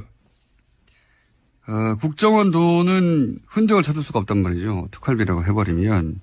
근데 이제 여기서 진술이 나와서 처음으로 밝혀지는 건데 이 돈이 어떻게 써였을까? 예. 이 돈을 예를 들어서 꼬리표가 없는 돈이니까 첫 번째 생각할 수 있는 건 개인 착복이 있을 수 있고요. 두 번째 생각할 수 있는 건 선거 때 지원금이라든가, 예. 꼬리표가 안 남는 돈. 왜냐면 청와대 특활비가 따로 있는데, 그리고 보수단체 활동 지원비는 기업단한테 뜯어냈잖아요. 그렇죠. 이제까지 네. 밝혀진 바로는요. 근데 가장 꼬리표가 안 남는 돈이 이 국정원 활동비인데 이 돈을 따로 40억이나 땡겨왔다는 거는 특별히 쓸 때가 있었다는 얘기겠죠? 예. 네, 우선 건넨 사람은 특정했습니다. 안봉근 제2부속 비서관과 이재만 총무비서관에게 건넸다라는 건데요. 두 사람한테 다시 물어보면 또 어디로 갔는지가 나올 것 같습니다. 자기들이 먹었다고 하기도 그렇고, 예. 안봉근 이재만 소위 이제 문고리 3인방 중에 2인방은 사실은 매우 아무것도 아닌 혐의, 국정조사 때 불렀는데 안 왔다. 이거 그렇죠. 가지고 재판받고 있거든요. 아주 경미한 혐의입니다. 이건 뭐 벌금형도 나올까 말까인데, 제대로 된 건이 하나 걸렸네요. 예. 특활비를 40억을 받아가지고 두 사람이 직접 받았다. 우리에게 구애하게 만들면 되는 그게 외교의 기본이면 돼요. 그거면 돼. 한쪽은 막 줄 서가지고 한쪽 불편하게 만드는 건 안 하면 돼요. 아까 말한 것처럼 김정숙 여사께서 숨어있는 1인치 같은 건데 결국에 외교는 저도 그런 얘기로 방송으로 여러 번 한 적이 있어요. 태도의 문제라고. 그럼. 김정숙 여사가 지난 8월 달에 추거황 발음 힘드네요. 한자로 읽으면 구콩. 뭐 시진핑도 이렇게 한자로 하면 스금평 아닙니까? 그때 중국의 유명한 작가 한메일인 부부와 함께 한중 수교 25주년 특별전, 치바이스전이라고 이제 불리운 전시회인데 그걸 같이 관람을 했는데 이때 김정숙 여사가 윤동주 시집을 선물해요. 하늘과 바람과 별과 시. 근데 이게 그렇죠. 의미가 그냥 있는 시가 아니에요. 윤동주가 항일 운동했던 시인으로서 중국의 반일 감정은 대단하지 않습니까? 그렇죠. 중국에서 이 시를 썼던 거예요. 그러니까 이 책을 선물한다는 건 그들한테는 어떤 의미겠어요. 우리도 일본 싫어해. 근데 말은 못하지, 영부인으로서는. 그러면서 나중에 아까 말한 그 치바이스 특별전 거기를 아무도 몰래 조용히 다녀갔다는 거야. 그러면 중국 입장에서 바라볼 때 대통령의 부인인 영부인인 이분이 이런 식으로 중국을 좋아한다는 일종의 구애 같은 걸 보면 이번에 남관표 국가안보실 2차장하고 같이 협상했던 쿵시오 안유라고 중국의 외교부 부장 조리라고 하네요. 이 사람하고 둘이 밀접한 관계가 있는데 여기서 외교부 부장 쿵시안이라고 하는 사람이 가장 밀접하게 한국에 대해서 물어볼 수밖에 없는 사람이 바로 중국 대사거든요. 그렇죠. 그 대사 입장에서 보면 한국의 청와대 문재인 대통령과 김정숙 여사는 중국 정말 좋아해라는 태도를 보여줘 버렸어. 그렇죠. 친구이다라고. 어떤 문제를 푸는에 있어가지고 굉장히 중요한 잣대가 된 거라서 이게 김정숙 여사가 외교부 장관 역할을 사실 한 건다라고 할 정도로 굉장히 칭찬을 받는 거예요. 그렇다고 하더라고. 만약에 이게 자유한국당 집권 시기였으면 아마 김정숙 여사는 영웅이 됐을 거야. 근데 지금 겸손하게 아래로 내리니까 김 여사가 했던 부분에 대해서 조금씩 제가 볼 땐 더 숨기는 것 같아요. 그죠? 사실 이 그런 의미가 있는 거죠. 숨기는 의미도 있겠고요. 이게 겸손해서 그럴 수도 있지만 사실은 이게 외교전이었어요. 맞아요. 그러니까 김정숙 여사가 거기를 갔다는 것은 중국 대사에게 굉장히 강한 신호를 보낸 거고요. 감성으로 접근했고 이 전시회가 역사적 동질성도 같이 있다고 알려준 거고. 전시회가 그냥 단순한 전시회가 아니라 이 안에서 기획된. 시진핑 부인과 그리고 중국의 외교부와 우리나라 청와대 김정숙 여사와 우리나라 또 외교부 그리고 주한 중국 대사 이쪽이 굉장히 긴밀하게 협력이 되면서 이 안에서 정보가 오고 갔을 거라고 저는 유추가 되거든요. 그러지 않으면 이렇게 몰래 다녀갔다. 중국 대사 부부가 청와대에 그래서 답방을 갔다. 이런 게 그냥 보여지는 거로 사실은 쉽지 않은 부분이에요. 이 중국 대사가 우리나라에 와 있는 중국 대사가 청와대 김정숙 여사한테 답방을 가서 도록을 선물하고 이러는 부분들이 아마 그 안에서 이루어진 모든 정보들이 핵심적인 정보가 오고 갔을 거예요. 그렇지. 그래서 국가를 경영하는 고위직에 있는 사람들의 건강한 부부관계가 얼마나 중요한지가 여기서 나오는 거예요. 그러니까 이게 멜라니아? 그 트럼프 부인. 네. 그런 사람들이 못하는 영역인데. 못하는 영역이에요. 이건 아무나 할 아까 수 없습니다. 그 전시회 관련한 도록, 그게 그림이 들어있을 거야, 샘플로. 그 도록을 선물 받고 나서 했던 말이 아침 신문 보는 테이블에 항상 그걸 놓고 있다. 그 날마다 두 나라 관계가 좋아지기를 바라고 있다고까지 이야기했다면 누가 감동을 안 받냐고. 그러면 여기에다가 중국의 실질적인 이득 이런 것들이 맞물리면서 사드에 대해서는 더 이상 문제 안 삼을 게 이거거든요. 지금 이번에 결론은 그런 거라고 보는데 그래서 이제 시진핑하고 문재인 대통령하고 이제 정상회담을 또 다시 한다는 거 아닙니까?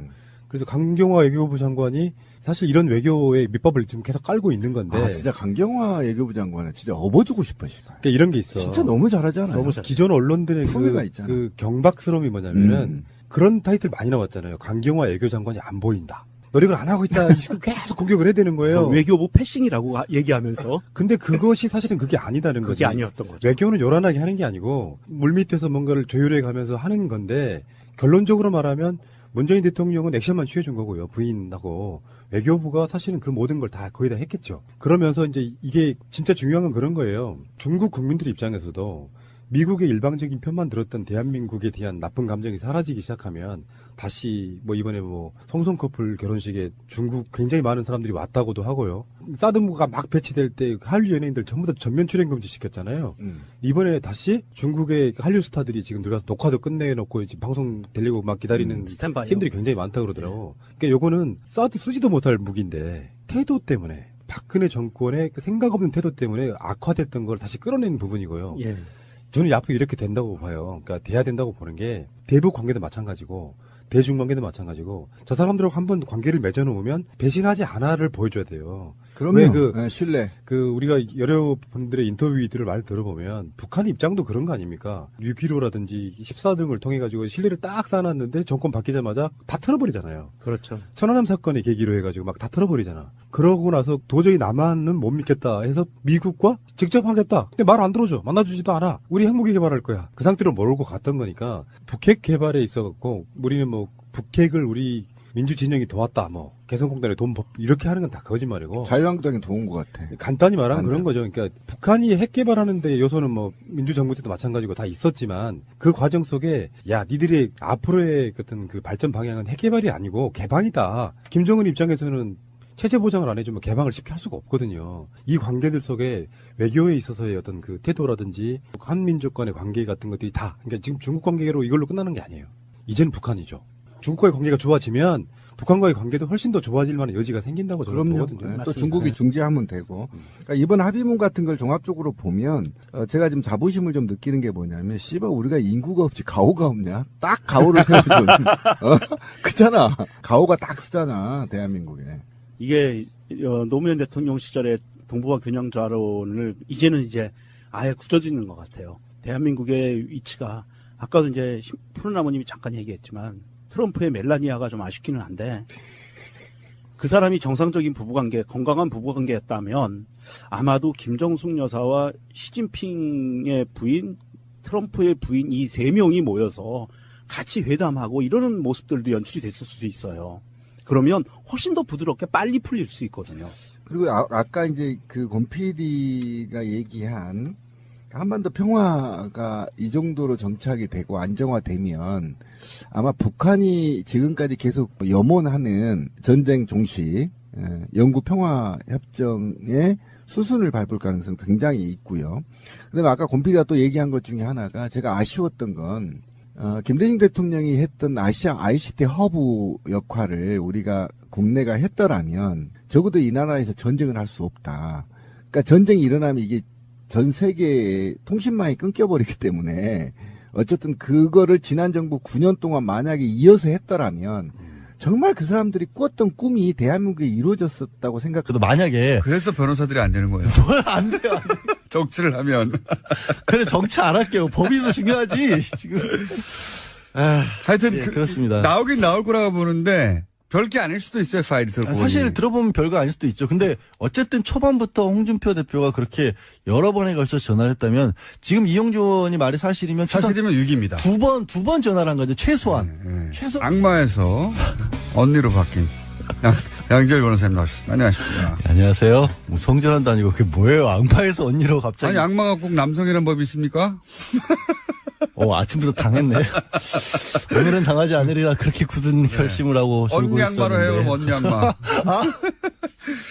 자, 오늘은 이겁니다. 갑자기 네. 홍준표 대표가 좀 시간이 없어서 앞부분 정리하면 홍준표 대표와 서청원 의원 간에 한판 싸움이 벌어졌어요. 네. 초반에는 이거 약속 대련인가? 뭐 이런 또 한 번 이런 의혹도 있고 지금도 완전히 그런 그걸 완전히 질 수는 없는데 여하간 이게 처음엔 약속 대련했다 하다가 약속 대련이었을 지언정 지금은 야 잼만 내려기로 했잖아. 좀 꺼냈던 그 무기들이 네. 손으로 치는 게 아니라 좀 흉계를 가지고 때리는 정도가 됐죠.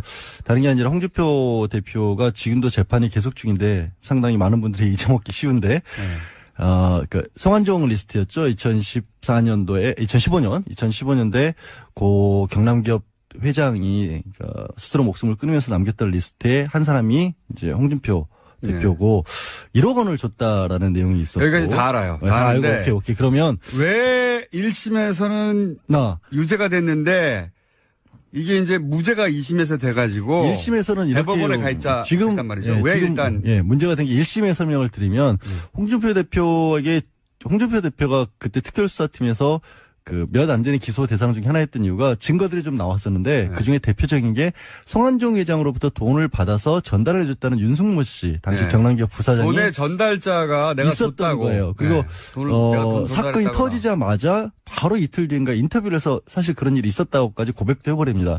그렇기 때문에 특별수사팀도 바로 수사에 착수했고요.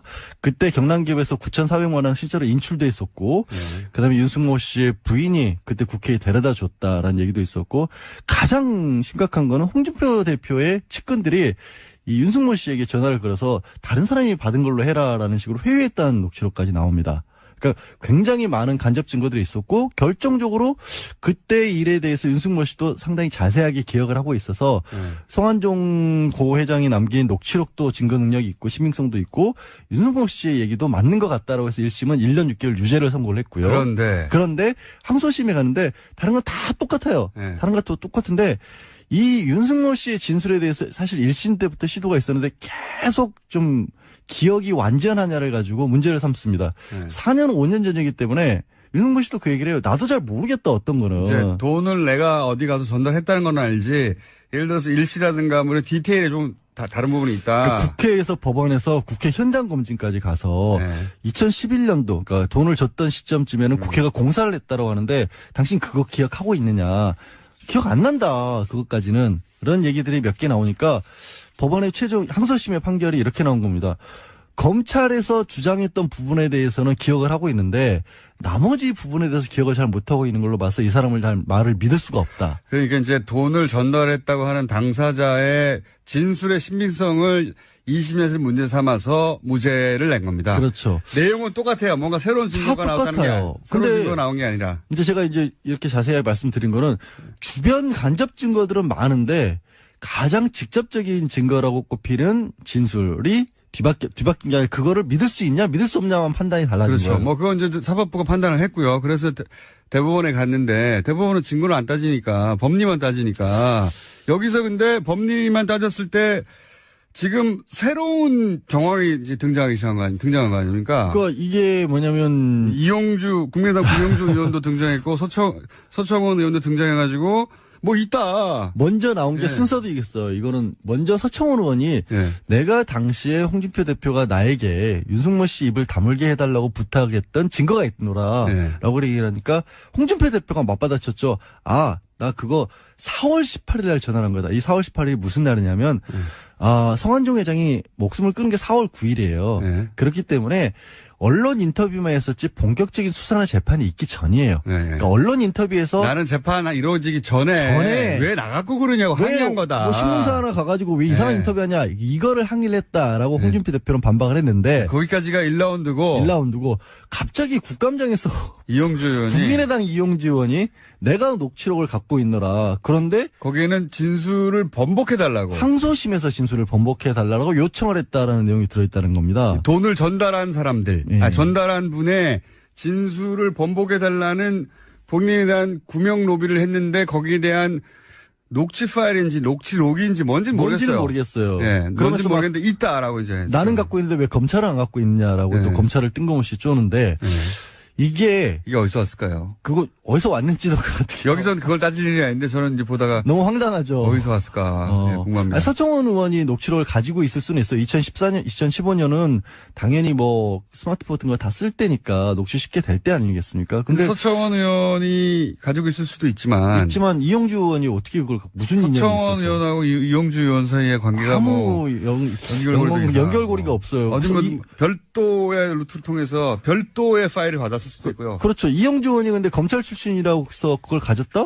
그럼 검찰이 가지고 있어야 되겠죠. 그게 안 나오는 검찰에서 나왔나? 아니면 근데 그게 만약 검찰에 있었는데 그거를 법정에 제출하지 않았다면 그것도 문제고요. 근데 여하가 있다는 거예요, 지금.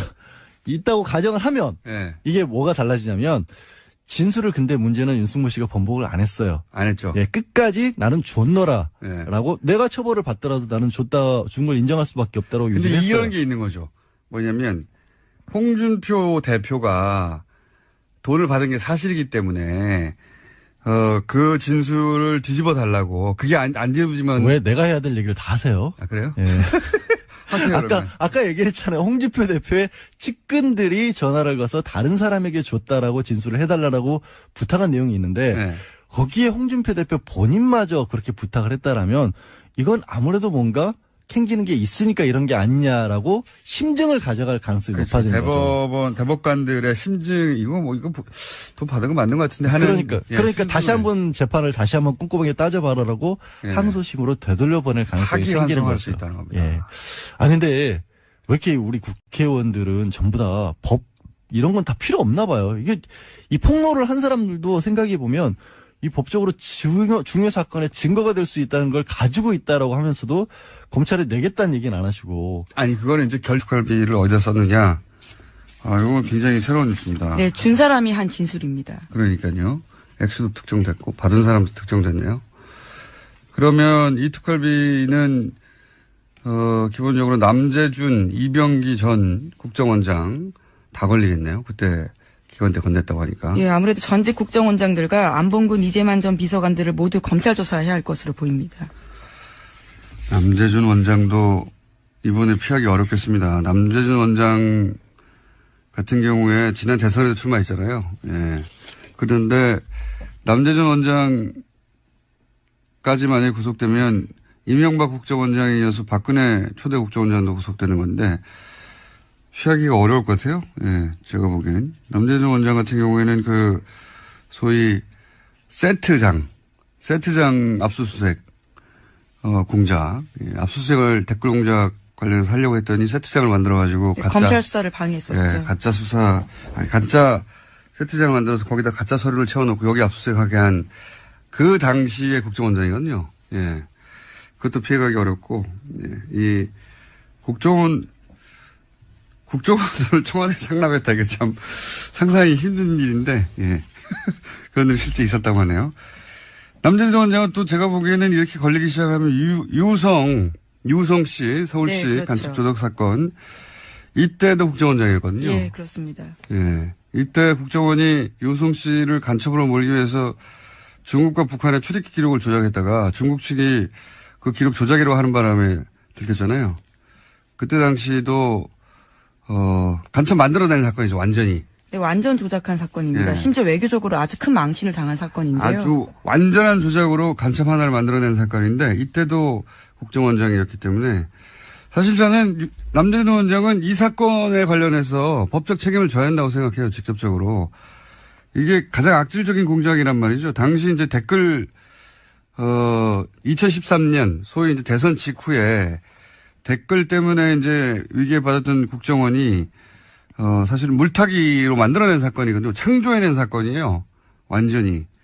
그래서 중국에서는 출입기 기록을 비롯해서 중국의 이제 사실관계를 우리 사법당국이나 당국이 이제 뭐라고 합니까? 사실 의뢰? 이런 걸 하면 답이 없대요, 이때까지는. 그럴 거라고 믿고 아마 예. 사실 조회를 했던 것 같습니다. 여태까지는 답이 없었기 때문에 중국의 출입기 기록을 조작해도 이번에도 그냥 넘어갈 수 있을 거라고 생각해서 했겠죠. 근데 중국이 하필이면 유호성 씨가 화를 해서 답변을 한 것 같아요.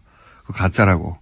그러면서 들킨 건데 만약에 그렇게 들키지 않았다면 1,000원이죠, 1,000원. 들키지 않았다면 유호성 씨는 아마 평생에 감옥에 갔을 거고 가족들은 파탕이 났겠죠. 인생 전체를 파괴하는 공작이기 때문에. 네, 그 당시에 심지어 그래서 새누리당이요. 오히려 중국 영사관에 대해서 종북 북한과 연관되어 있다는 식의 주장까지 했었습니다. 윤상현 의원 같은 분들도 그런 이야기 했었었고요. 네. 결국은 중국이 우리 국정원이 한 공작을 다 폭로하게 만들었더니 중국 당국도 종북이라고 주장을 했던. 근데 이제 결국 다 밝혀졌죠. 자신들이 조작을 했던 것이. 네, 조작했던 국정원 직원들 같은 경우 일부가 아주 경미하게 처벌을 받기도 했었습니다.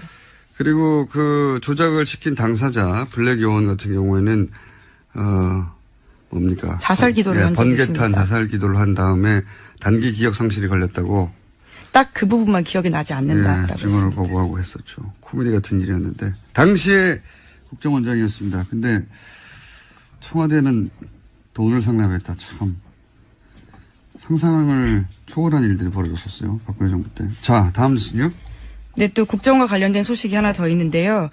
댓글 사건 수사 때 가짜 사무실 꾸렸다라는 국정원 직원들이 있습니다. 이와 관련해서 검찰의 참고인 조사를 받던 국정원 소속 변호사 기욱 씨가 숨진 채 발견됐습니다.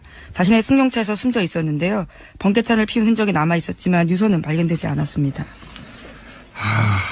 국정원 관련 사건은 터지면 이렇게 꼭 한 사람씩, 예. 일반 국민들이 이게 또 이명박 박근혜 시절에 등장한 표현인데 자살을 한 게 아니라 당한 게 아닌가 하는 의심을 가질 수밖에 없는 사건이 또 발생했네요. 네, 23일에 검찰 조사 받았고요. 또 30일에도 검찰의 보완 조사 받을 예정이었는데 나오지 않고 숨진 채 발견된 겁니다. 국정원 직원이 자기 생명을 그다지 소중하게 여기지 않는 성향이 있는 사람들만 되는 게 아니라 다 똑같은 사람이에요. 예. 이 사건의 실체도 밝혀지지 않겠죠, 또. 자살로 그냥 마무리될 것 같긴 합니다만. 꼭 국정원은 이런 큰 사건에서 코도에 몰리면 한 사람씩 자살하는 일이 벌어집니다. 자, 다음 뉴스는요. 네, 어제 과학기술정보통신부 국정감사에서 네이버 창업자인 이혜진 씨가 증인으로 나왔습니다. 네이버의 부당 편집과 광고 시장에서의 독과점 문제 등을 추궁당했는데요. 뉴스 공정성과 관련된 질의가 집중됐지만 이 창업자 같은 경우에는 글로벌 투자에만 담당하고 있어서 현안을 파악하지 못한다라고 답변을 피해갔습니다. 요 사안은 저희가 잠시 후에 민원연과 함께 짚어볼 예정인데 핵심은 뉴스 서비스는 포기하지 않겠다는 것 같고요. 예. 그 사안은 그리고 이제 네이버는 기본적으로 억울하다는 입장인 거죠. 현재까지는. 예. 요 사안은 그리고 이제 국민의당에서는 국민의당뿐만 아니라 모든 정당이 그렇게 얘기합니다. 특정 시점에 이제 특정 어떤 기사 배치를 보고 자기들에게 불리하게 배치됐다고 주장하는 경우 많이 있고요. 자유한국당처럼 그냥 미국 빠는 것이 아니라 과정에서는 지는 것 같지만 결과적으로는 당당하게 주권을 행사할 수 있는 당당함. 네. 아까 이 얘기 나왔잖아요. 이런 걸 보여주는 게 바로 주권이에요. 굉장히 훌륭합니다. 지금 우리가 대통령이 바뀌고 정부가 바뀌고 나서 그동안 사실 외교에 대해서 너무 친미적인 거 아니냐 막 이런 이제 비난들도 사실 외교라고 없잖아 말하기도 있었어요. 어려웠어요. 예, 사실 사실은. 비판도 없잖아 있었어요. 예, 트럼프를 만나러 가고 이랬던 부분에 대해서. 그런데 이 지금 나온 결과를 보면 우리가 보이지 않는 곳에서 이 대한민국이라는 모든 총체적인 역량이 중국과의 개선을 위해서 집중 투입됐던 거예요. 백조가 겉에선 우아하지만 밑에선 끊임없이 발질을 하는 것처럼 정부 자체가 총력을 기울여서 대중관계의 개선을 위해서 노력을 했다. 여기에 또 이해찬 의원도 굉장히 깊숙하게 관여돼서 중국과의 관계 개선을 위해서 노력을 했고 김정숙 여사도 여기에서 내조를 하면서 이 여성들끼리 통한 어떤 그런 섬세함으로 뒤에서 조력을 많이 했다. 이런 결과들이 나오는 겁니다. 예, 전체적인 외교의 큰 틀은 저는 한반도의 영세 중립 국화. 좋죠. 예, 최고죠. 그게 이제 어떤 식으로 연결되냐면은 한반도 동북아시아 균형자론으로 연결돼요. 예. 미국이든 중국이든 러시아든 일본이든 간에 거리를 일정하게 유지하면서 그들이 악마에서 언니로 바뀐 양지열 변호사님 나오셨습니다. 안녕하십니까. 안녕하세요. 뭐 성전환도 아니고 그게 뭐예요? 악마에서 언니로 갑자기. 아니 악마가 꼭 남성이란 법이 있습니까? 아침부터 당했네. 오늘은 당하지 않으리라 그렇게 굳은 결심을 하고 졸고 언니 악마로 해요. 있었는데. 언니 악마. 자, 오늘은 이겁니다. 갑자기 네. 홍준표 대표가 좀 시간이 없어서 앞부분을 정리하면 홍준표 대표가 서청원 의원 간에 한판 싸움이 벌어졌어요. 네. 초반에는 이거 약속 대련인가? 뭐 이런 또 한 번 이런 의혹도 있고 지금도 완전히 그런 욕을 완전히 쓸 수는 없는데 여하간 이게 처음엔 약속 대련했다 하다가 약속 대련이었을지언정 지금은 짬만 내려고 했잖아. 좀 꺼냈던 그 무기들이 예. 손으로 치는 게 아니라 좀 흉기를 가지고 예. 때리는 정도가 됐죠. 다른 게 아니라 홍준표 대표가 지금도 재판이 계속 중인데 상당히 많은 분들이 잊어먹기 쉬운데 그 성완종 리스트였죠. 2015년도에 고 경남기업 회장이 스스로 목숨을 끊으면서 남겼던 리스트에 한 사람이 이제 홍준표 대표고 1억 원을 줬다라는 내용이 있었고. 여기까지 다 알아요. 다 알고 아는데 오케이. 그러면 왜 1심에서는 유죄가 됐는데 이게 이제 무죄가 2심에서 돼가지고 1심에서는 이렇게 대법원에 가 있자 했단 말이죠. 왜 지금, 일단 문제가 된 게 1심의 설명을 드리면 홍준표 대표가 그때 특별수사팀에서 그 몇 안 되는 기소 대상 중에 하나였던 이유가 증거들이 좀 나왔었는데 그 중에 대표적인 게 성완종 회장으로부터 돈을 받아서 전달을 해줬다는 윤승모 씨 당시 경남기업 부사장이 돈의 전달자가 내가 있었던 줬다고. 거예요. 그리고 내가 돈 사건이 전달했다거나. 터지자마자 바로 이틀 뒤인가 인터뷰를 해서 사실 그런 일이 있었다고까지 고백도 해버립니다. 그렇기 때문에 특별수사팀도 바로 수사에 착수했고요. 그때 경남기업에서 9,400만 원 실제로 인출돼 있었고 그다음에 윤승모 씨의 부인이 그때 국회에 데려다 줬다라는 얘기도 있었고 가장 심각한 거는 홍준표 대표의 측근들이 이 윤승모 씨에게 전화를 걸어서 다른 사람이 받은 걸로 해라라는 식으로 회유했다는 녹취록까지 나옵니다. 그러니까 굉장히 많은 간접 증거들이 있었고 결정적으로 그때 일에 대해서 윤승모 씨도 상당히 자세하게 기억을 하고 있어서 성완종 고 회장이 남긴 녹취록도 증거 능력이 있고 신빙성도 있고 윤승모 씨의 얘기도 맞는 것 같다라고 해서 1심은 1년 6개월 유죄를 선고를 했고요. 그런데 항소심에 가는데 다른 건 다 똑같아요. 다른 것도 똑같은데 이 윤승모 씨의 진술에 대해서 사실 1심 때부터 시도가 있었는데 계속 좀 기억이 완전하냐를 가지고 문제를 삼습니다. 4년, 5년 전이기 때문에 윤승모 씨도 그 얘기를 해요. 나도 잘 모르겠다, 어떤 거는. 이제 돈을 내가 어디 가서 전달했다는 건 알지. 예를 들어서 일시라든가 뭐 디테일에 좀 다른 부분이 있다. 그 국회에서 법원에서 국회 현장 검증까지 가서 2011년도 그러니까 돈을 줬던 시점쯤에는 국회가 공사를 했다고 하는데 당신 그거 기억하고 있느냐. 기억 안 난다. 그것까지는. 그런 얘기들이 몇 개 나오니까 법원의 최종 항소심의 판결이 이렇게 나온 겁니다. 검찰에서 주장했던 부분에 대해서는 기억을 하고 있는데 나머지 부분에 대해서 기억을 잘 못하고 있는 걸로 봐서 이 사람을 잘 말을 믿을 수가 없다. 그러니까 이제 돈을 전달했다고 하는 당사자의 진술의 신빙성을 2심에서 문제 삼아서 무죄를 낸 겁니다. 그렇죠. 내용은 똑같아요. 뭔가 새로운 증거가 나왔다는 게 새로운 증거가 나온 게 아니라. 근데 제가 이제 이렇게 자세히 말씀드린 거는 주변 간접 증거들은 많은데 가장 직접적인 증거라고 꼽히는 진술이 뒤바뀐 게 아니라 그거를 믿을 수 있냐 믿을 수 없냐만 판단이 달라진 그렇죠. 거예요. 뭐 그건 이제 사법부가 판단을 했고요. 그래서 대법원에 갔는데 대법원은 증거를 안 따지니까 법리만 따지니까 여기서 근데 법리만 따졌을 때 지금 새로운 정황이 이제 등장한 거 아닙니까? 그러니까 이게 뭐냐면 국민의당 이용주 의원도 등장했고 서청원 의원도 등장해가지고 뭐 있다. 먼저 나온 게 순서도 이겼어요. 이거는 먼저 서청원 의원이 내가 당시에 홍준표 대표가 나에게 윤승모 씨 입을 다물게 해달라고 부탁했던 증거가 있노라라고 얘기하니까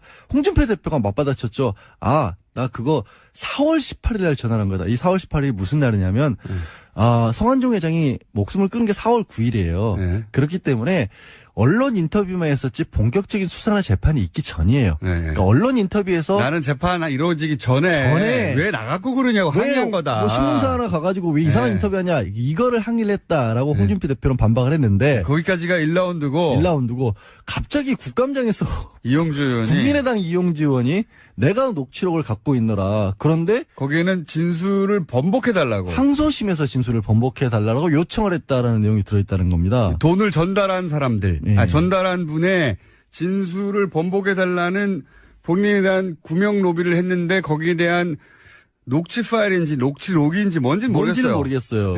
뭔지 모르겠는데 있다라고 이제 나는 갖고 있는데 왜 검찰은 안 갖고 있냐라고 또 검찰을 뜬금없이 쪼는데 이게 어디서 왔을까요? 그거 어디서 왔는지도 같아요. 여기서는 그걸 따질 일이 아닌데 저는 이제 보다가 너무 황당하죠. 어디서 왔을까 궁금합니다. 서청원 의원이 녹취록을 가지고 있을 수는 있어요. 2015년은 당연히 뭐 스마트폰 같은 거 다 쓸 때니까 녹취 쉽게 될 때 아니겠습니까? 근데 서청원 의원이 가지고 있을 수도 있지만 이용주 의원이 어떻게 그걸 무슨 인연이 있었어요? 서청원 의원하고 이용주 의원 사이의 관계가 아무 연결고리가 없어요. 어디 뭐 별도의 루트를 통해서 별도의 파일을 받았을 수도 있고요. 그렇죠. 이용주 의원이 근데 검찰 출신이라고 해서 그걸 가졌다?